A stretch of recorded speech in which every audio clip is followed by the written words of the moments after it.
ಈಗ ನೀವು ಹುಲಿ ಹಿಡಿಲಿಕ್ಕೆ ನಾವು ಸಾಕಿರೋ ಆಡುಮರಿ ಹಸುಕರು ಮತ್ತು ನಾಯಿ ಅದನ್ನೆಲ್ಲ ಬಳಸ್ತೇವೆ.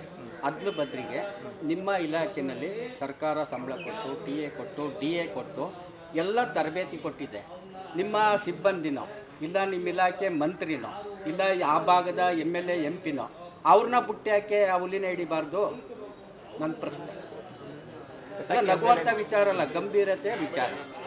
ಯಾಕೆಂದರೆ ಒಬ್ಬ ರೈತ ಸತ್ತಾಗ ಭಿಕ್ಷಾ ರೂಪದಲ್ಲಿ ನೀವು 20 ಲಕ್ಷ ಪರಿಹಾರ ಕೊಡ್ಬೋದು. ಆದರೆ ಅವನದಾಯಿತು, ಅವನ ಕುಟುಂಬ ಏನು ಮಾಡಬೇಕು, ಅವನ ಮಕ್ಕಳೇನು ಮಾಡಬೇಕು, ಮೊಮ್ಮಕ್ಕಳು ಏನು ಮಾಡಬೇಕು, ಆ ರೈತನ ಬದುಕೇನಾಗಬೇಕು.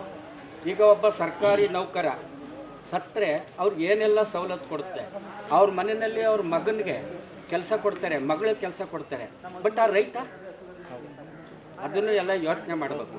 ಅದಕ್ಕೆ ನನ್ನ ಸಲಹೆ ಏನು ಅಂದರೆ, ನಿಮ್ಮ ತರಬೇತಿ ಕೊಟ್ಟಿದ್ದೀರಲ್ಲ ನಿಮ್ಮ ಇಲಾಖೆಯಲ್ಲಿ, ಅವ್ರನ್ನ ಕಳಿಸಿ ಕಾಡಲ್ಲಿರ್ತಕ್ಕಂಥ ಚಿರತೆ, ಹುಲಿ, ಸಿಂಹನ ನಿಮ್ಮ ಇಲಾಖೆ ಹತ್ರ ತಂದು ಎಲ್ಲ ಏನು ಜಿಲ್ಲೆ ಒಳಗಡೆ ರಾಜ್ಯದಲ್ಲಿ ಎಲ್ಲ ಕಡೆಯೂ ಕಚೇರಿಗಳಿದೆ, ತಾಲೂಕು ಮಟ್ಟದಲ್ಲೂ, ಅಲ್ಲಿ ಹುಲಿನ ಪಳಗಿಸಿ ಇದು ಮನುಷ್ಯನ ತಿನ್ನಲ್ಲ ಅನ್ನೋ ಥರ ಅವಕ್ಕೆ ಬುದ್ಧಿ ಹೇಳಿ.